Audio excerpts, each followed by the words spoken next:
Beauty sleuths, welcome to the bustling streets of our very own neon noir, where mystery meets mayhem at the speed of sound. I'm Jones Grey Fox, multiversal detective extraordinary. And I'm Spare the Tanuki, your plucky girl Friday. And this is the Case Files of Sonic the Hedgehog, a new YouTube series where we ask the real questions about Sonic's origin. How many pixels were in those ears? Today we are talking about the Sonic games from 1991 to 1996, the initial heyday of our boy Sonic. It really was. Everyone kind of gets up in arms about it and is like, ugh, Sonic fans are still going Sonic fans. And you have to remember, most of them remember the game from the early 90s that started it all, Sonic 1, which was kind of revolutionary for its time in a couple of ways. It was really wild to go back through these, especially knowing, what's to come, and at the same time trying to remember where I was at the time, and admit I never actually got to play Sonic 1. My first Sonic game was Sonic the Hedgehog 2. Oh, really? Yeah, Yeah. I love Sonic 1. Sonic 2 was definitely my favorite. Sonic 2 was the game that I grew up on, basically. Like, I probably have played that game so many times. hmm I recently revisited them through the Sonic Origins collection on PC, and it was really interesting to start playing these games and instantly have some muscle memory that I had from like however many years ago. And some things I remembered so clearly, like, oh, I gotta jump here, I gotta do this to do this puzzle, and other things I'd completely forgotten. But like, so I have the nostalgia goggles on already for this. Totally fine. No judgments here. Because for me, it was a little bit of a rediscovery. And it was also like the thing that caught me as I was watching this was just the little things that I remembered, like, oh, yeah, nobody else was doing stuff like this. Like the fact that Sonic, the whole point of the Sonic games were go fast. And like, how could you tell? Well, one, if Sonic stood still for more than a few seconds, he'd start tapping his foot. Hmm. What you doing? What you doing? Waiting for you. And if you waited too long, you lost. Game over, man. Game over. You had 10 minutes to get through every level. And it shows, like, if you go and do, like, Let's Plays on this, and you're a skilled enough gamer, and you probably noticed this, Sparrow, when you got to it, was like, this won't take me very long if I do it, if I really punch it. Like, you can do the whole game in about an hour for the first Sonic. Once you get your vibes together. And so it's Yeah. just an incredibly fast game. It's really fast paced. Every bit of it is urging you to go forward. And I do have to admit the level design, which you know, six of one, half a dozen of the other, it can be repetitive or that's just very Mm. quirky for quirky's sake. But it's like it's supposed to be a challenge. This is all mechanics. There is no story. You are a little blue hedgehog man who go fast. This is Orby, man with redheaded mustache who cackle build machine try hurt and you stop him. There's no princess. There's nothing. It's just here's my objective. Let me go from left to right, and I'm gonna go as fast as I frickin' can and as possible. I Well, actually think that cracked me up is I played this with my partner, and she said, well, "How do you keep track of this?" I'm like, "Keep track of what?" And I'm just like playing. And she said, "He, where did he go?" I'm like, "Well, he's over here." And I like slowed down for a second. She went, "How did you do that?" But I realized, wow, yeah, they got me early. Even though my first game was Sonic 2, Sonic 1, it really built that, and it did it on this nice gentle curve of we've got the Green Hill Zone, and then we just go through a bunch more until you beat Eggman slash Robotnik's big bad robot, and you're done, and you get this, yay! All you need. yeah. Like I revisited the games like I said recently, and I was kind of surprised at like you said there was a lot of speed, and these levels are quite short, especially compared to some of the later games. Mm-hmm. In Sonic 1, the levels are quite short. I only played it for probably maybe 30 minutes and got through the majority of the game, like you said. I didn't get through the whole game because I wanted to like replay a bunch of them before Yeah. before this discussion. But like you said, there's moments where you go really, really fast, But then there's also moments where the game seems to like want to like punish you for going fast, which is a really weird Hmm. dichotomy that I kind of ran into a lot while replaying these games. Because like, oh yeah, it really encourages you to go fast, but then all of a sudden you're just thrown into a pit of spikes. Yeah, it wants And you to go fast, but calculated fast. Like, yeah. don't blindly rush in. Rush in, but like with a split second of thinking going on, because that's how. And plus, it's like it's how the game gets you. All right, I'm going. I'm going. What happened? Why am I dead? Oh God, there was. It encourages, it discourages, and it gets you at every point. So it's really interesting from that point. And I think the thing that a lot of people may not even recognize because they'll be playing it from Origins, and this is where I can at least throw down. Like I can throw down my gray fox card here. Is that the original Sonic? There were no shields. There was the sparkle kind of invincible mode for like Hmm. however long, and there Not were that rings. long. Yeah, it's never long enough. That's it. That's what you had. The whole blue shield thing, totally new concept for Sonic 2. But it was just you had to go fast, you had enough rings so you could tank hits and then recover them when need be. And you only had a handful of power-ups along the way, so it really leaned on that level design and boy, it worked out because here we are and people still go back and still try to do like, yeah, let me do a speed run on this. Ha ha ha. Exactly. And yet Sonic was, the flagship of the Sega Genesis in particular, their competitor for the Super Nintendo. And they really, Sonic was a character, that was supposed to be on the same level of mascotness as Mhm. Mario, but he was Yeah. like cool. Mario was like kind of kiddie, but Sonic Mhm. had edge. He was extreme. Yeah, yeah. I mean, it's a lot of people don't notice this with it, but Sonic was from the ground up supposed to be a marketing tool. They were like, we Hmm. need something that will sell. And originally, he wasn't Sonic the Hedgehog. He was Sonic the Rabbit. A rabbit. That's He wild. originally was a little blue rabbit, I mean, it kind of but makes sense that a hare or a rabbit would be fast versus a yeah, hedgehog. yeah, but it's like they couldn't get the ears right, so they did spines and said, sure, blue hedgehog, whatever. And they did blue because it was part of Sega's colors, and so that was the kind of match in, and they did red to do the primary color. So he was like boiled in and easy to track as mascotty. And suffice to say, he did well. Sonic the Hedgehog, pretty decent hit. Everybody played it, people bought enough games and made enough noise about it that we got the sequel and the sequel is where, for me, things really took off. Like Sonic 1 established the baseline. We are a 2D platformer going incredibly fast, testing your reactions, making sure you're on top of things, and making sure that you can survive these levels of that Hmm. aren't like Battletoads hard, but are still really intimidating and tricky. And sometimes, yeah, you just have to like take the hit and then go back to be like, okay, where did I? Okay, jump or stop. Have Sonic stare at you and be like, I know, you don't wait well, and jump. Okay, cool, we're cool.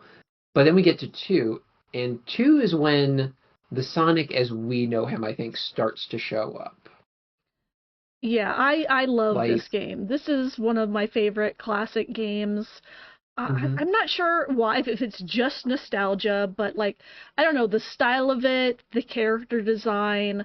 I love Tails' design. He's like so cute, and the animations are so fun. One thing while I revisiting these games, like there's an animation where Sonic, if you're like right on the edge of something, he'll start like spinning his arms so he doesn't fall. And I don't know, it's just like so charming.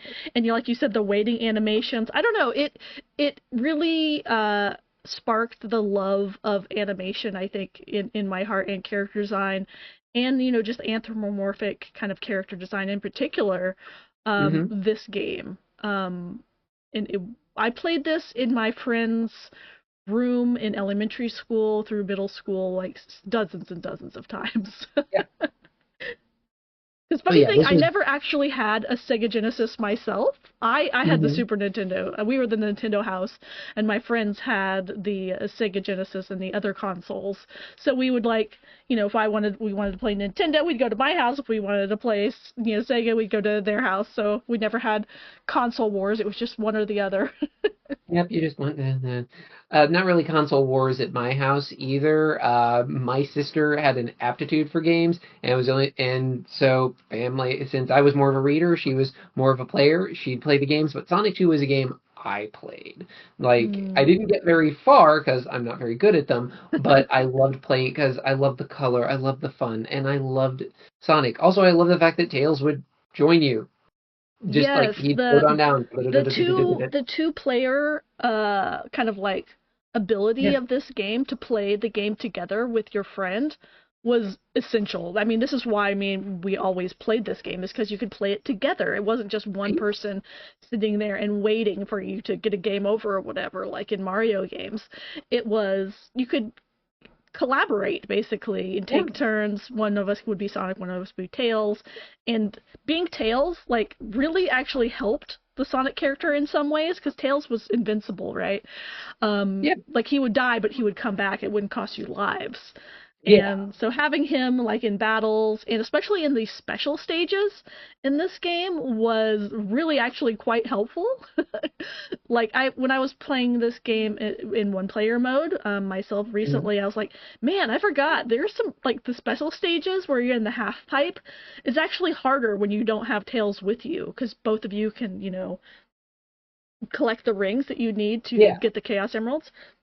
Yeah, you can swing it around and use him, basically use him as drag and inertia. Having Tails was a bonus. It was he was never like, oh, let me drag this dead weight. No, he was an asset. He was there to help, and he always did. Plus, it was always a nice thing that if you were playing as Tails and you're like, whoops, set the controller down, wait, there we go, controller back up, let's go. You didn't have to be like amazing at it. So I played Tails a lot. Suffice to say, one fox played for the other. There we go. I was Tails quite often as well, just because it was my friend's game, so he often got Mhm. dibs Yeah, on no, Sonic Sonic. dibs. I respect the dibs. Um, but this game expanded the story like slightly. It was still Yeah. basically just a game all about mechanics, but you also Yeah, had a little bit of story, and I love these little cutscenes. This is the ending cutscene, and you could get yeah, slightly different endings depending on whether or not you collected all the Chaos Emeralds and were able to yeah. become a Supersonic. So yeah, the thing that impressed me uh the level 2 is how it just leveled everything up. Hmm. Sonic is alien. Sonic 2 is alien, so everything's bigger, the stakes are more, you've got more tools to play with, more things to work with. The blue shield has shown up, and also Hmm. Supersonic has shown up. Supersonic wasn't available in the first game. You couldn't get Supersonic if I remember correctly, but you could in Sonic 2, but Hmm. there was a cost to it. Sonic when you finally did all the special stages, got all the Chaos Emeralds, unlocked Supersonic, and all you'd have to do is get up to 50 rings, you would go super, but you were running on those rings. So Yep. as if It you was a weren't timer. booking it already, as if you weren't already mindful of your 10-minute time limit, you all of a sudden, like, your invincibility had a literal ticking clock. So you had to either A, collect more rings, or just keep moving even faster, because Supersonic went even faster than regular Sonic, if you could believe it. And Yeah. he's hovering, and he didn't take damage, so he was sometimes a pinball. So it was just everything naturally went up. You added someone, they added a bit of story, and they added these multiple endings that we Hmm. have going here back on the main screen. So, and this one's a bit special, the one you're seeing with Knuckles, because that comes with Sonic and Knuckles later down the road. We'll get to that. We'll get Yeah, to that. we'll get to that. But one thing, just talking about the level design here Hmm. in Sonic 2, as I was replaying it, I was thinking about like, these levels, while like the graphically they weren't like next level compared to Sonic 1, but they were more visually dense and like Oh yeah. layered. Like in a lot of the levels you'll see like stuff happening in the foreground, the midground, and the background all at once, and they're like shifting and things are like happening like all at Hmm. once, particularly like in like the Casino Night Zone, which is one of my favorite levels in the entire series. There's so much, like it's so It's so maximalist. busy. Everything's going on, like the music is jamming, you're like spinning all over the place, you're getting rings. There's all these like casino themed games, and that is like the the Sonic experience for me.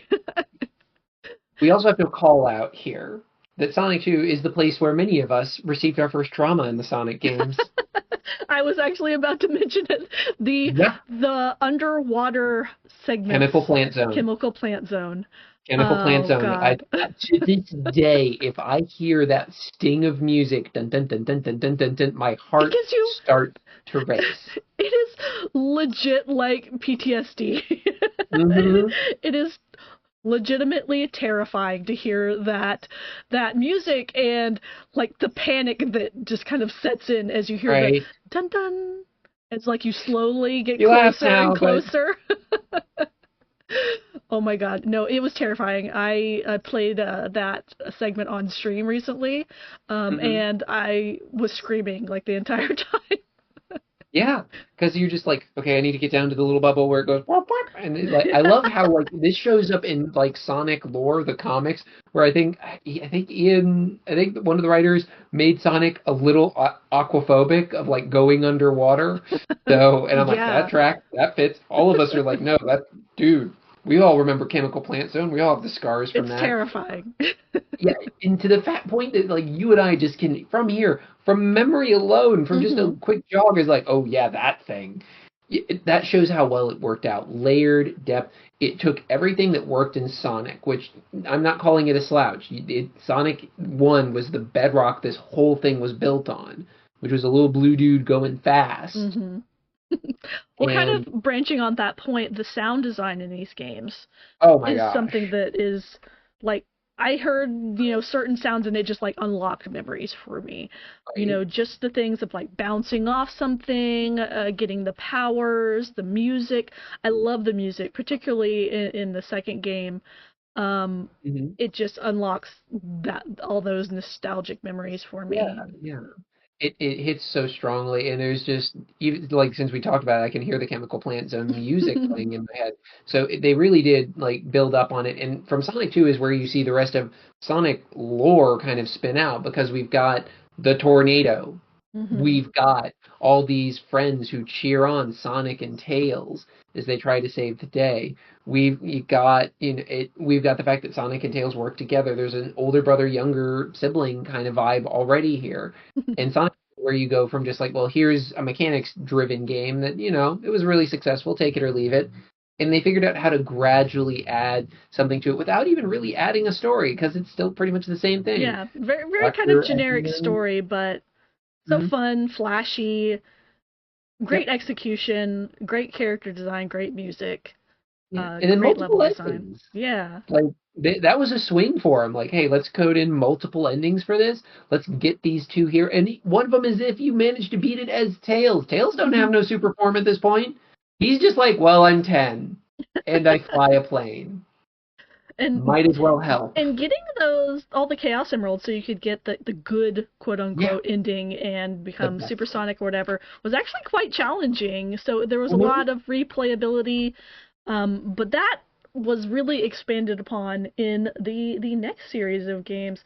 Well, actually, first we're going to take a detour before we go into Sonic 3. We're going Yeah. to another rather kind of unique entry in the series, which is Sonic CD. Ooh, man, this thing. This was I never had this one either. My friend had it on her PC and we played it Yeah, back in the 90s on a I PC. got my bug. Get it on America Online, chat about it.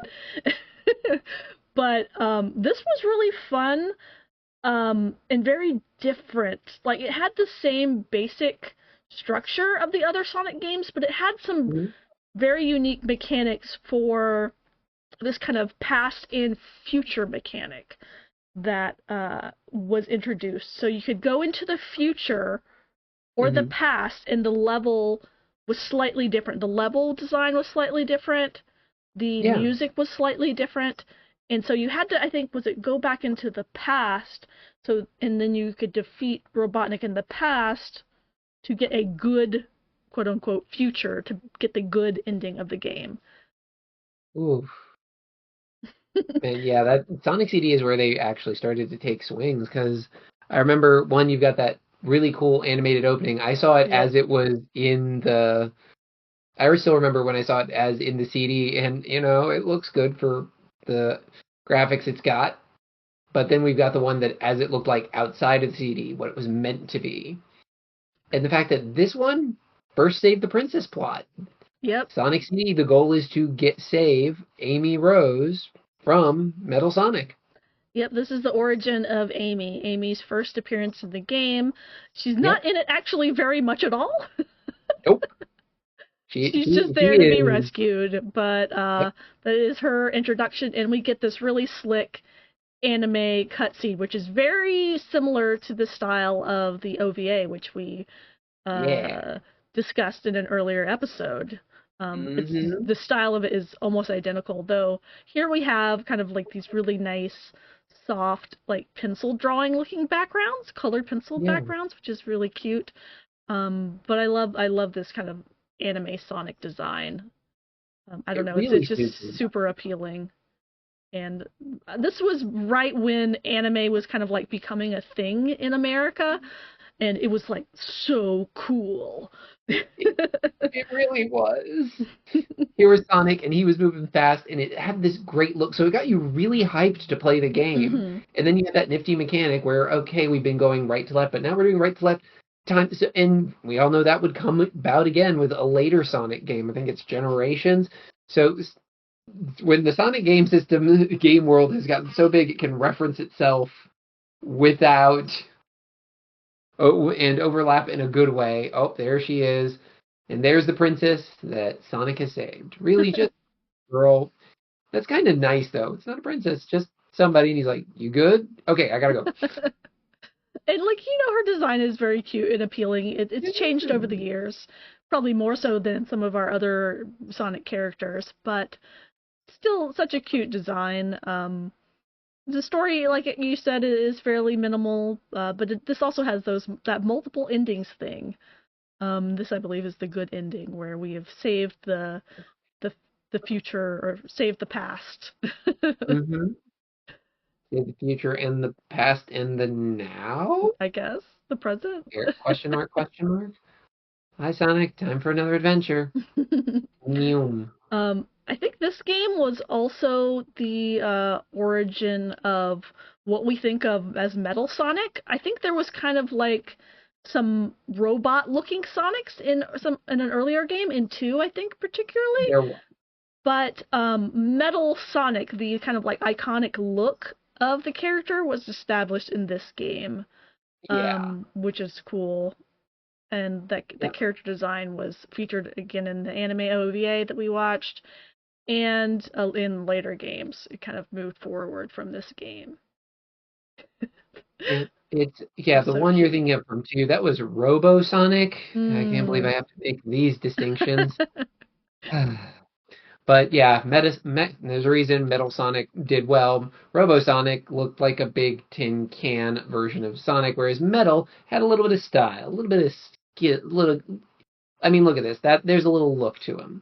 So Yeah, like this is what he looked versus like in like one of the Game Gear games, I believe, or maybe this was on Master System, which was the 8-bit kind of predecessor of the Genesis slash Mega Drive, which they like posthumously created games for, which was kind of odd.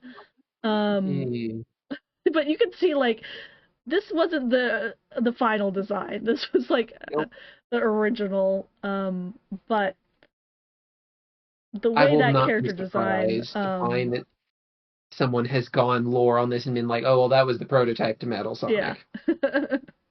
the way it's I think this is. I remember this. This is from Sonic Yep, 2. there it is. There's the boy. This is very Terminator-esque. Yeah. Eh, eh. Oh yeah, the sound you can just recall the way it sounded. Yep. Like you said, excellent sound design. It Hmm. really and because the sound helped you play the game. It helped immerse you. Even though you got Eggman back there in his he watching hole, like, dude, don't stop being. Why are you always a creeper in every dimension? But the Sega CD game was available on Sega CD and also PC later on, which is where I played it. I don't think we ever Mhm. actually had a Sega CD. was kind of a little bit niche, at least in America. Not quite as popular as the Sega Genesis slash Mega Drive. But here we have this is Sonic CD, I believe, version of Yeah, Metasonic. Sonic CD didn't have in the house. Played it at Toys R Us when I'd wander through. That was how I played it up until doing the rewatch, where I was like, oh, hey, there's Amy. Hey, there's Metal. But this All level right, was really fun because you raced Metal Sonic, and then oh you fought him god. at the end, which was a kind of a cool mechanic. Oh yeah, as if you weren't already edged to go fast. Yeah. Here's this dingus who Hope is you know where the definitely spike pushing trip you. pits are.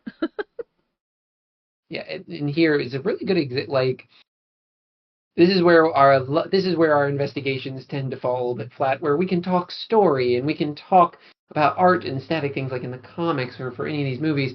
But the games, it's a kinetic experience. You have to dive in. You've got to Yeah. drive Sonic to see all this lush, interesting stuff. And this was 16, 64-bit. This was low This was 70s, 16-bit, I believe. 16-bit. Yes. And it still looks really crisp. Yeah. Well, like I said, you can see like the layering of the background, the foreground elements, Hmm. and the middle ground. Like we don't have as much foreground here, but like in some of the areas, you'll see like here the clouds I think are in the foreground actually, like in front of some of the areas. The way they layer the graphics I always thought was really interesting. I feel like you didn't see that as much in Super Nintendo games until later on. Um, but yeah, I love the design here. But It moving really, on, next yeah. we have Sonic 3. And Yep. this is where they really took some swings, I feel like. Oh yeah. They tried some really. This is where Sonic kind of gets into its like experimental phase. I'd like even more so than Sega CD Oh and yeah. Sonic CD. This game was actually going to be this game and Sonic and Knuckles were actually going to be one game originally, but because of time constraints, budget constraints, and actual physical hardware constraints, they couldn't fit both of the games into one cartridge. They had to split it. So first they released Sonic 3, and then they released Sonic Knuckles almost immediately after. Yeah. And the Sonic 3 changed the game, and then Sonic and Knuckles re-changed it again. So Hmm. having both of these come out so close to each other for a Sonic fan, if you had enjoyed 2 at all, and even if you completely missed the Sega CD situation, grabbing these was a must because it the impressive thing with these games up until we enter like later on was how the Sonic team managed to successfully take the core ideas that they built in each previous game and expand upon them organically and naturally to the Hmm. point where Sonic 3 isn't just, you've got Sonic, you've got Tails, you've got our boy in the badass hat, Knuckles. This is where Knuckles first shows up as Sonic's friendly nemesis, where and we actually have a plot. Yes, Doctor there's X actually letting yeah. more of plot. There's like cutscenes throughout Yeah. these games which build on the story, the setting in a way that the other games really didn't. There was bosses. These games have mini bosses and bosses like almost every level and Hmm. cutscenes almost every level. They're fairly minimal for what we would think of a cutscene nowadays, but I always looked forward to them. Like you got this little Yeah. prize, at the end. You got a little bit more of the story, a little bit more cute animations, characters Yeah. interacting. It was so fun. It really was. And like it didn't just go up in story too. Took everything and jacked up mechanics. This is the first Sonic 3 was the first Sonic game with save slots, which all of you are like, Mm. so I want you to imagine putting in a game and you don't get to save. And if you have to walk away from the game, that's it. You have to start over from the top. That's what games were like Mm. originally. Anybody who is young enough now that's going, oh wow, that sounds hard. It really was. Yes, it was. So having a Sonic game with a save function was just like, oh, thank goodness. It wasn't perfect, it wasn't great, but you could actually save some progress rather than counting on hitting one of the little spinny checkpoints along the way. Plus, like the plot, even though we're like, oh, it's got a plot, it was still pretty focused. The concept is Yeah. still the same. You go left to right. You're beating on robots. You're trying to save the day. Although they did well for storytelling without any words. They didn't have Eggman out here going, yeah, ha, ha. They had Yeah, Sonic there was with no all his dialogue emeralds. in these Yes, still cutscenes. no dialogue. There's never any dialogue for any of these at all. It's all quiet communication. Sonic had the supersonic mode, the emeralds, got to Angel Island, bumped into Knuckles. Knuckles took the emeralds, cackle cackle, off he ran, and like, well, crud, I better get all that. Pretty clear what your stakes are. Yeah, there was this story of, Robotnik has tricked Knuckles into thinking that Sonic and Tails are the bad guys. And so then you Yeah. have to kind of, fight Knuckles, this new character who is like setting off traps as you're trying to Mm-hmm. get to Robotnik. And at the end, he kind of realizes, oh, crap. Whoop, I got played. And everybody would have their fun with that aspect of Knuckles' personality, but it worked. It offered you a character who to be that classic anime trope of here is a villain who is now a friend. Mm. And on top of with that arc going on, you got to play the guy later on in Sonic and Knuckles. It's where Sonic 3 is technically a cliffhanger ending. It's still a game. You still get to beat the big bad at the end, and they do a pretty decent ending and have variations on it. But it's the middle of the game. You pick up in Sonic and Hmm. Knuckles, and even then, and even with that tight plot, there's still all this other stuff, like stuff I wrote down. This is where we got the multi shields. Like Sonic Mm. got the blue shield, which was good. You could tank a hit without losing any of your rings. But then we got introduced to the fire shield, the water shield. I love the water shield Hmm. because I wouldn't drown. You wouldn't drown. Loved it. Very Like, oh, where important. am I? Water level? I don't care. Wait, don't pop my bubble. Don't pop my bubble. Very, very So, essential.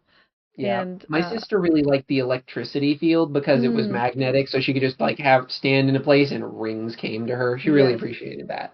those all the different mechanics were really fun, and I'm kind of surprised they didn't really reuse those that much, at least that I Yeah. recall in some of the later games.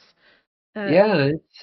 and kind of speaking of like unique kind of mechanics in this game, the physical hardware had a unique system where the Sonic and Knuckles games could fit into, or I can't remember if it was fit into Sonic 3 or vice versa. Like they So, physically docked into each other, the yeah. cartridges. And I then, remember this because I only got Sonic 3, didn't get Sonic and Knuckles, had to rent Sonic and Knuckles. Again, a very old. I'm a gray fox. Where do you think the gray fur came from? So when exactly. you with Sonic 3, it was just a regular Sega game. You pop it in, you put the cartridge in, oh, it doesn't work, pull it out, blow on it, put it back in, it works. Sonic and Knuckles was a cartridge you put in, you play the game, could pick up from Sonic 3, but on the top, it had a little flip. You'd flip it down, and you could plug Sonic 1 or 2 or 3 into Sonic and Knuckles, and it would give you the ability to play Knuckles through those games. Or in Sonic 1's case, it would unlock special episodes and new levels to play for Sonic 1. Yeah, I think it unlocked like you could play the special zones, the Yes. bonus zones. In Sonic Exactly. 2, you could play as Knuckles. I don't think you could play as him as in 1, but you did unlock those special No, zones. that's actually good catch on me. Hmm. I accept the shame of not remembering these things. These on years, I This remember is because when I this. read the wiki 30 minutes before this recording. That's my detective work. There you go. Hey, no, the wiki is a useful detective skill. Because It saves you had time so that forgotten you so don't much have to about go things. out there and bust your tail. Exactly.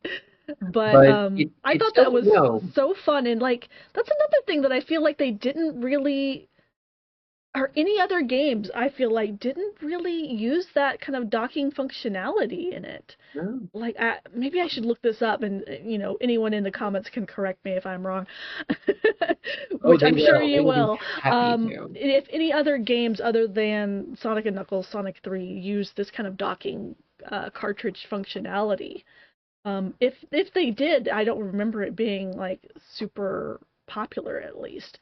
But I It. remember thinking that was such a cool like little trick, and it added like replayability to the game because you could play as Knuckles. In the Mhm. other games, it felt like a little bit of like a new story, even though it was basically the same. Yeah, you kind of were like, you could kind of role play a little bit, like, oh, it's this his perspective of the adventure or whatever. And you exactly. could also get those unique endings, like we showed earlier for Sonic 2, with Knuckles being the one who defeated Robotnik, and super fun. Just a little Yeah. detail. Back when you only had, these one games that you replayed over and over and over again. But that said, these games only took maybe a couple of hours to finish. Yeah, Um, yeah, like once you get good at a Sonic game, you can rack it in an hour. It's mm, 10 levels, 10 minutes tops.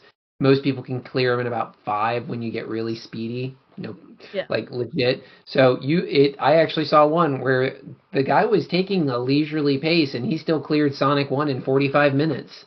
Wow. Yeah. Yeah, it made me go, right, this is not a all right, I'm on hour 45 of running around the Citadel. But probably the thing that stood out the most to me when I was going back checking on all the cool things that docking trick did Mm. was two parts. One, if you tried to put a non-Sonic game in there, so like if you put like, I don't know, Rayman. Shout out to Rayman. I see you fans. I know you want him to show up. But if you tried to plug Rayman into the Sonic and Knuckles game, you'd get a screen of all the Sonic characters, Sonic, Knuckles, Tails, and Eggman going like, dude, no go. No go. No, no, no, no. This is a no. And the other thing was that enhanced Sonic 3. It gave you the option to where you could go to super levels and not just get the emeralds, but get the super emeralds. Oh, I'd forgotten about that. Yeah.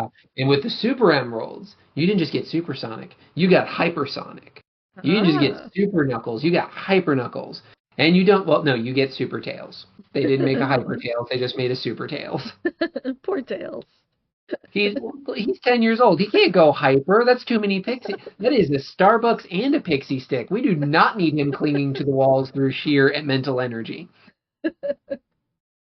But these games are remembered as like some of the absolute best in the series, and my favorite I think is still Sonic 2, just because I think it has the most iconic kind of like levels, like you said, Chemical Plant Zone, Casino Night Zone. Oh yeah. Those are from Sonic 2.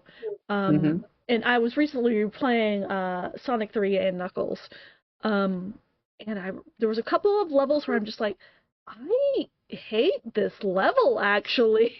Ooh, this There is was a that. couple of them, like I love the story, and obviously I love the addition of Knuckles into the gameplay, but some of the level designs, it almost got too complicated. Like it's a little bit Hmm. too labyrinthine, and they added maybe one or two mini like extra little mechanics that just made it Yeah. annoying to traverse instead of like enriching it, in my opinion.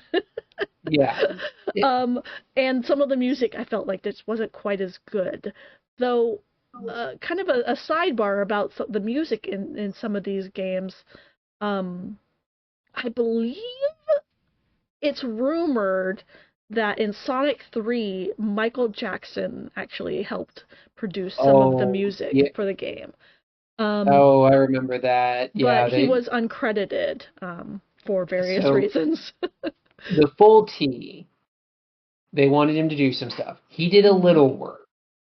However, because contract negotiations whatever fell through, his work just got folded in with the other sound work that the musicians for it were doing. So he's in there, but it's like when you put a lot of cooks into a we have a lot of cooks coming by to like touch the mm, soup and adjust it. So like his fingerprint's somewhere in there.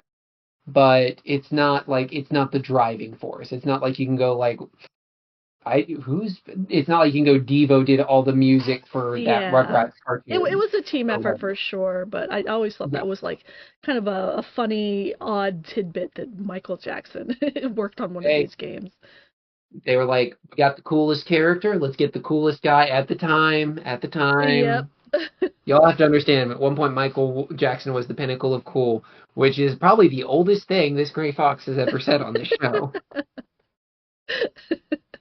Ugh, And yeah, I can I think feel my because of hairs. a lot of the controversy, and then that he Yeah, fell off of the project for various reasons. But I always various thought that ones. was kind of like an interesting trivia Yeah. tidbit. Um, So as we kind of like move away from the main three games plus Sega CD, um, Hmm. this is when Sega starts kind of a new handheld called the Game Gear. Did you have a Game Gear, Jones? Yes, Oh, I me did. too. I actually did have a Game Gear. And I was looking back at like how much it cost. They were kind of quite expensive for They like a kid to were. have back then for a handheld device. I was surprised. They were like $150. And, Yeah. that's a lot back then. Hmm. Oh yeah, no, it was a thing, but it also looked really like it looked really good. It was the first it from our perspective, it had what you look playing a game on your phone now looked like, because prior to that it was just the Game Boy, which was black Hmm. and green and white, or black and green. Yeah, it So to have was. that kind of just really sharp visual there was it was nice. Plus you could just take things and go. Yeah, compared to the Game Boy, like you said, which was this kind of just black and white kind of green tone. The Game Hmm. Gear was full color 8-bit games, which were incredibly vibrant, um, and you could cram a whole Sonic game on there in full color. The only Yeah. thing is, the Game Gear had abominable battery life. Yeah, you basically plugged in the Game Gear and Yes. sat next to it, maybe 20 minutes. And the thing was heavy. Like you could chuck this at somebody, they'd get hurt.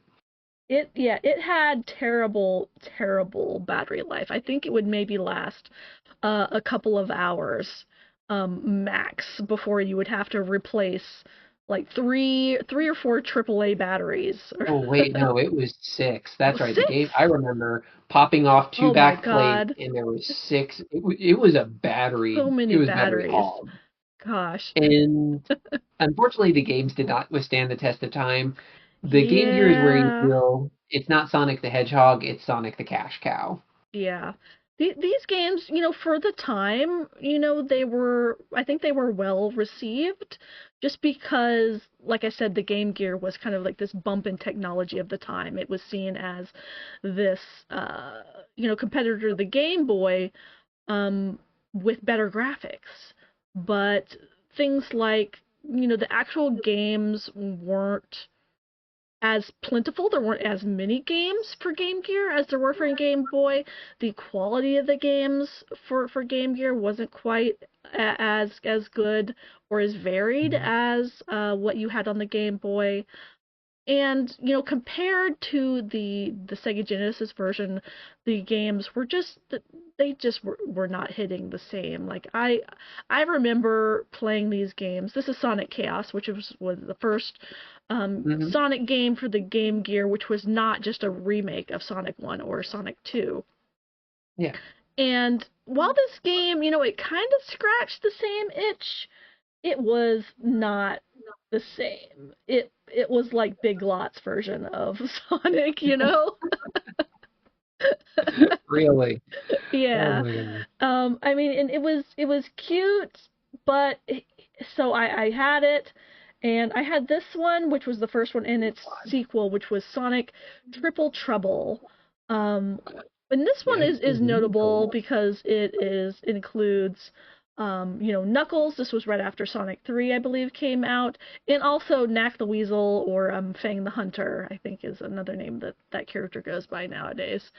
Um, and I was really interested in all these characters. I was like, "Ooh, what's the lore of all these characters?" Back then. But the game itself, I remember, I can't remember if it was in this game or Sonic Chaos or Sonic 2, the Game Gear version.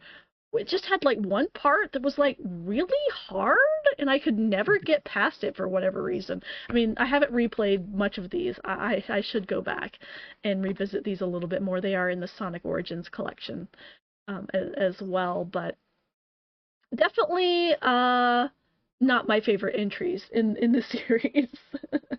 Yeah, it's just kind of that's kind of the problem with the Game Gear games. They were just rehashes. Mm, They really were just milking it for Sonic to like, well, you could be like, "Oh, Sonic's a mascot," but they made some really good games yeah. with Sega Genesis and even with Sega CD, they were like, "Okay, let's try stuff." The Game Gear, while it was cool, while it was a colorful video game in your hand, you could like slap cartridges in and drink batteries like they were Coca-Cola. And I think Sonic Chaos, like the one thing it kind of did that was new was that you could play solo as Tails. Yeah. And I think the Game Gear later on also had some solo Tails adventures, which were not great, No, but very unique. And we don't have those kind of entries in the series later on either. no. Very, very Sonic focused. And while these are all going on, Sonic's also putting out other stuff. Like Hmm. this was also the time when Sonic racing games popped up. No, you're not Yes, Sonic and running. yes. You get the car because racing games were popular in Japan, y'all. Yep, and I think the it was Mario Kart. Must have Yeah, that come was. before, I believe. Again, correct me if I'm wrong in the comments. No, no, it was naked. It was naked. Okay, we've got our mascot. He will race as well. He already go fast. He'll have car. Okie dokie. Just that kind of that naked try. It's like Sonic does best when going from left to right, Yeah. and it's the him versus Robotnik. You don't need having Amy to save. That's icing on the cake, but it's really best when it's him trying to save the day with his friends. Yeah, exactly. But Sega also did try some other kind of weird applications of the character. Yep. You know, a lot of the Sonic levels actually draw a lot from pinball as an inspiration. So of course they had to create just basically a Sonic pinball game in a video Yep. console, and that was Sonic Spinball. And I replayed this a little while ago, Jones. I believe you watched me play this, and it's quite challenging game actually. I was Yeah. never any good at it, but in this game, you're basically just Sonic acts as a literal pinball in a pinball machine that Robotnik has created, and he has to literally be shot out of the chute and hit against items exactly like you would a pinball machine, but it's also less fun than a physical pinball machine. Yeah, it's rough, buddy. Oh no, no, don't drown. No, there it is. There's the PTSD. I'm in the water. I'm in the water. I need an Yeah. adult. This game also had some terrifying, like, you're about to die music. Like, if you fell down, there was a dragon that would kind of like jump up and try to eat you. And Oh goodness. it was the music sting there was legitimately terrifying. Kind of right up there with the you're about to drown music. Oh, we might see it. Yep, right there. There's There the it is. dragon. Oh, yep. I can't. Nope. Nope. Yeah, so this game These was tales do not fly. interesting, very just kind of like a niche. And I do like the graphics. They're Mhm. fun, they're really colorful. All the you saw see all the little badniks popping out. The sound design, like I said, was interesting. But like mechanically I felt like it wasn't really as fun to play as the kind of standard Sonic games. Um it didn't have the momentum like some of the others, for sure. Yeah, I mean, it makes sense. You're doing pinball, and anybody who's ever had to play a pinball game knows that sometimes that ball's just going a little slow till you can catch it with the flipper. Yeah, there's definitely not as much control over where you're going. For me at least it felt more frustrating to try to Yep. play than just a regular Sonic game. Yeah, plus it's just you've also got the fact that Sonic is in his spin mode so much, all I can think is, dude, are you gonna puke? I'm kind of ready to puke if I was spinning that much. Yeah, yeah. Speaking of about to puke, uh, the other game that Sega developed was called Sonic 3D Blast. This was during the advent of when we were moving away from 2D graphics to 3D pre-rendered graphics. So everything was smooth and round and shiny and Ooh. ooh, 3D. But this game, at least for my best friend, gave her the worst motion sickness. And so she bought it and we tried playing it, but it's in this kind of like isometric perspective with the 3D graphics that just set off her motion sickness, unfortunately. And but it deviates from that that left to right kind of standard Sonic Mhm. um, formula, which just wasn't as fun. It Um, really wasn't.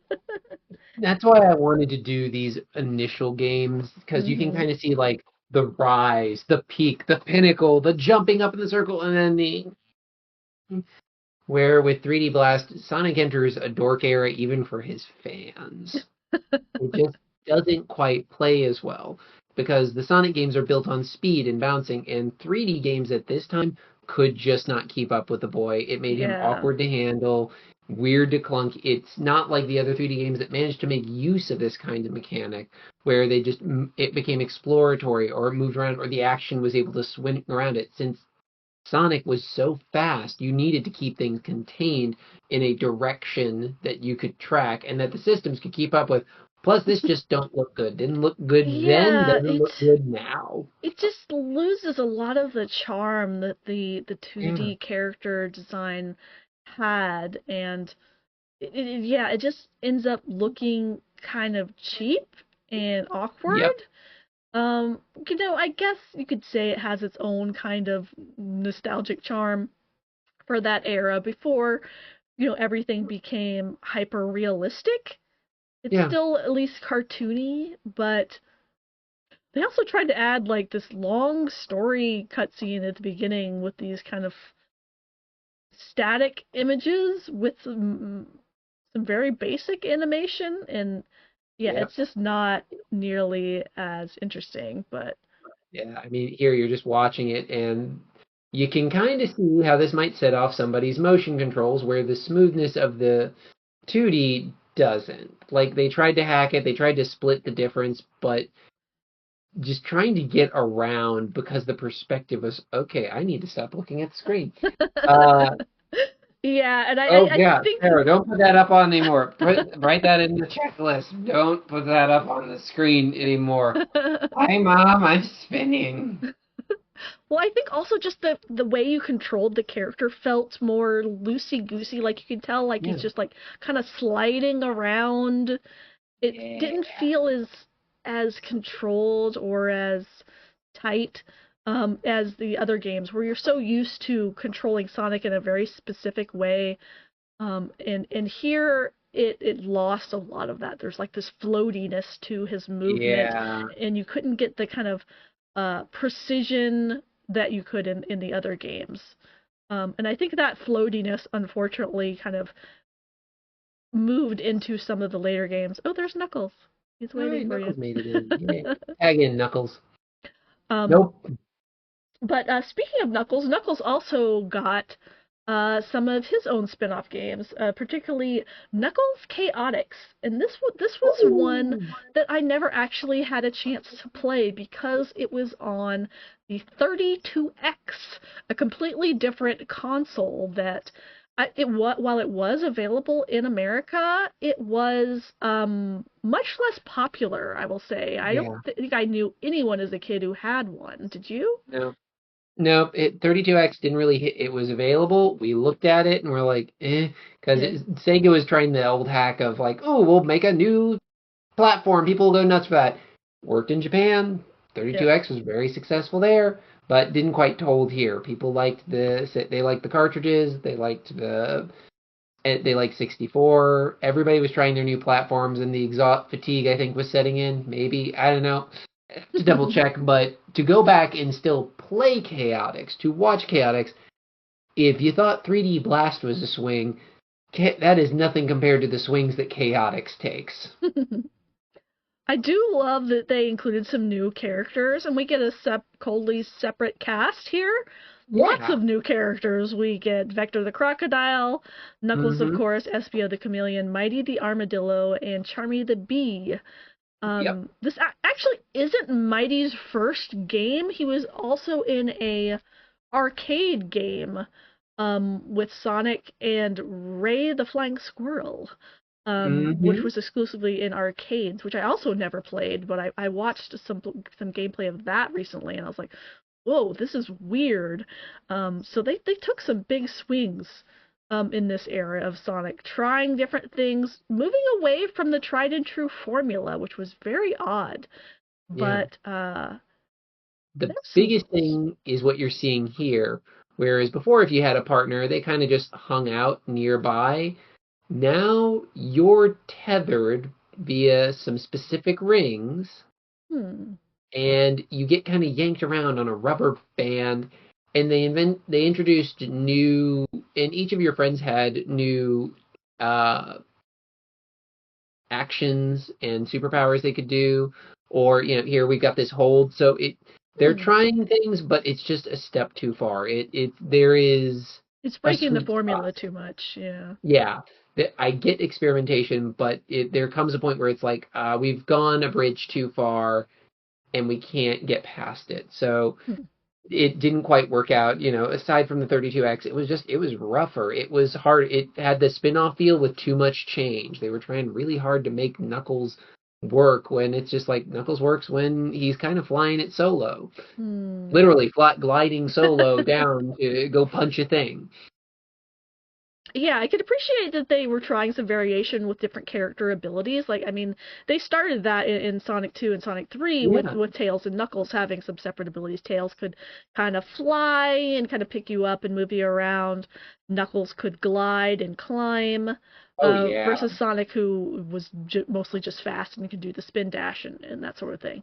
Mhm. Um, so I can see where this would kind of an evolution of that, but yeah, it broke the formula a little bit too much. Yeah. Um, and while I appreciate the swing, it might have been a bit of a miss, More especially than a since it myth. was on that separate console that unfortunately did not take off, at least in America. And Um, as you can see, this was complicated to run, whereas most hmm Sonic games, it was you go left, you have one button, you jump. hmm That's it. Now you got to keep track of all this. Like it's Yeah, the one thing to controls. add on. It's bridge too far. It's bridge too far. So it kind of shows where it's not. It's like they're it's that problem where it's like I'm cool, right?